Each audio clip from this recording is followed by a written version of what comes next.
आगामी विधानसभा निवडणूक शांततेत पार पाडण्यासाठी जिल्हा पोलीस दल सज्ज झालं आहे। निवडणूक कार्यक्रम जाहीर झाल्यानंतर सिंधुदुर्ग जिल्ह्यात अवैधरित्या दारूची आणि इतर अंमली पदार्थांची वाहतूक होऊ नये म्हणून नवे चेकपोस्ट कार्यान्वित करण्यात आले आहेत। आपल्याला माहिती आहे की संपूर्ण महाराष्ट्रामध्ये एका टप्प्यामध्ये निवडणूक त्यासाठी मतदान 20 नोव्हेंबरला होणार आहे आणि त्याची मतमोजणी 23 नोव्हेंबरला होणार आहे। सदर निवडणूक प्रक्रिया पूर्ण शांततेत आणि निर्भय आणि निष्पक्ष वातावरणात पार पाडावी त्यासाठी सिंधुदुर्ग पोलीस प्रशासनाची पूर्ण तयारी आहे। त्यासाठी पोलीस प्रशासन पूर्णतः सज्ज आहे।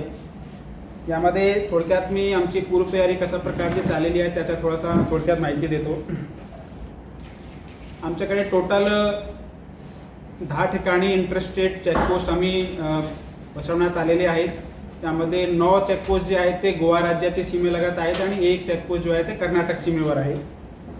त्या व्यतिरिक्त 18 ठिकाणी SST पॉईंट्स आहेत, स्टॅटिक सर्वेलन्स टीम आहेत आणि 10 FST पथक आहेत ज्यामध्ये इतर डिपार्टमेंटचे लोकसुद्धा आहेत। इलेक्शन कमिशनची गाईडलाईन्सप्रमाणे जिथे जिथे इतर डिपार्टमेंटचे चेकपोस्ट आहेत, एक्साईज किंवा RTOचे लोक आहेत तिथे इंटिग्रेटेड चेकपोस्ट करण्याच्या कमिशनकडून सूचना आहेत आणि त्या प्रकारे इंटिग्रेटेड चेकपोस्ट एकाच ठिकाणी सर्व डिपार्टमेंटचे लोक राहतील त्या दृष्टीने आम्ही त्या डिपार्टमेंटची कोऑर्डिनेशनमध्ये आहोत आणि त्याची पूर्तता करतोय।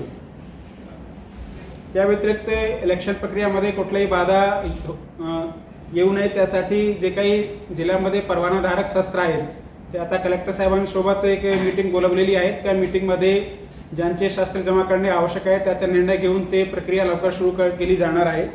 जिल्ह्यामध्ये एकूण 2996 असं एकूण परवानाधारक शस्त्र आहेत आणि त्यामध्ये जे एक्झम्प्टेड कॅटेगरी आहे त्यांना पकडून सर्वांचे त्यांना नोटीस काढून त्यांचे म्हणणे ऐकून घेऊन त्याबाबत योग्य कारवाई केली जाणार आहे। एक महत्त्वाचा मुद्दा आहे सीजरचा, जे आपण अवैध जो मुद्देमाल आहेत, अवैध धंदे आहेत त्यांच्यावर कारवाई करतो। लोकसभा निवडणुकीसाठी पण आम्ही मोठ्या प्रमाणात सीजरची कारवाई केली होती।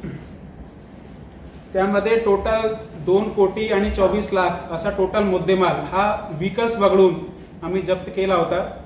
आता जेव्हापासून आचारसंहिता लागलेली आहे आमची 2 मोठी कारवाई आता 2 दिवसामध्ये झालेली आहे। त्यामध्ये आम्ही एक कणकवली हद्दीत एक कंटेनर पकडला होता, त्यामध्ये 70 लाखाचा इलिसिट लिकर आणि 40 लाखाचा जो कंटेनर आम्ही जप्त केलेला आहे। त्यासोबत जवळपास 14.5 लाखाची कॅश आम्ही काल पकडली होती।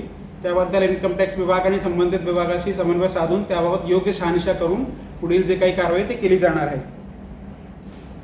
एक यामध्ये महत्त्वाचा होता की जे काही सीजर केले जातात त्यामध्ये कमिशनची गाईडलाईन्सप्रमाणे बॅकवर्ड आणि फॉरवर्ड लिंकेजेस, सपोज इलिसिट लिकर आहे ते कुठून आणला होता आणि कुठे जाणार होता ते शोधण्याबाबत आम्ही लोकसभेला पण त्यामध्ये बरेचसे केसेसमध्ये तसं शोधलेले आहे आणि त्याची माहिती त्यांच्यावर कारवाई केलेली आहे आणि त्याची माहिती संबंधित जिल्ह्याला आणि संबंधित राज्याला शेअर केलेली आहे जेणेकरून ते पण त्यांच्यावर वॉच ठेवणार आहे। जे आता मोठी कारवाई केलेली आहे त्यामध्ये पण आम्ही त्याच्या बॅकवर्ड आणि फॉरवर्ड लिंकेजेस शोधण्यासाठी आमची टीम रवाना झालेली आहे आणि लवकरच त्यांचे जे काही कुठून माल आणला होता आणि कुठे जाणार होता त्याची थोडक्यात माहिती आमच्याकडे आहे, पण आम्ही ते संपूर्ण त्याच्या निष्कर्षावर येऊन तुमच्याशी ते माहिती शेअर करणार आहोत। एक आहे की आपला जिल्हा 2 राज्याशी सीमेवर लागतो, त्यामध्ये गोवा राज्य आहेत आणि कर्नाटक राज्य आहे। गोवासोबत आपली खूप लॉंग बॉर्डर आहेत आणि कर्नाटकसोबत आपला 18 किलोमीटरचा फॉरेस्टेड एक छोटासा बॉर्डर आहे। तिथे सर्व स्तरावर, पोलीस स्टेशन स्तरावर, DYSP स्तरावर, SP स्तरावर, IG स्तरावर मीटिंग घेण्याचे कमिशनचे सूचना आहेत। कालच 2 बैठका, त्यामध्ये एक बैठक ज्यामध्ये IG Konkan, IG northern range Karnataka, IG Goa आणि संबंधित SP आणि संबंधित प्रभारी DYSPची एक बैठक काल पार पडली होती। तसेच सायंकाळी एक कलेक्टर, SP आणि संबंधित जो आजूबाजूचे इतर डिपार्टमेंटचे लोक आहेत, एक्साईज, RTO यांची पण एक बैठक पार पडलेली आहे।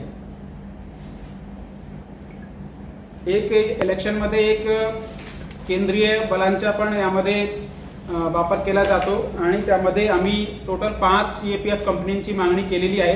त्यापैकी 2 कंपन्या आज आम्हाला प्राप्त झालेल्या आहेत आणि त्या कंपनी जसे प्राप्त झाले त्यांना तो सेटल झाल्यानंतर त्यांच्याकडून एरिया डॉमिनेशन आणि रूट मार्चेस, फ्लॅग मार्चेसची कारवाई केली जाणार आहे आणि सर्व नागरिकांमध्ये विश्वासाचं वातावरण निर्माण होईल सुरक्षेचा वातावरण निर्माण होईल त्यासाठी आम्ही त्यांचा वापर करणार आहोत. आमचे दिवसभरातले सर्व अपडेट्स, ताज्या घडामोडी आणि थेट लाईव्ह पाहण्यासाठी सबस्क्राईब करा, लाईक करा कोकणचं नंबर 1 महा चॅनल कोकण 7 लाईव्हचं YouTube चॅनल.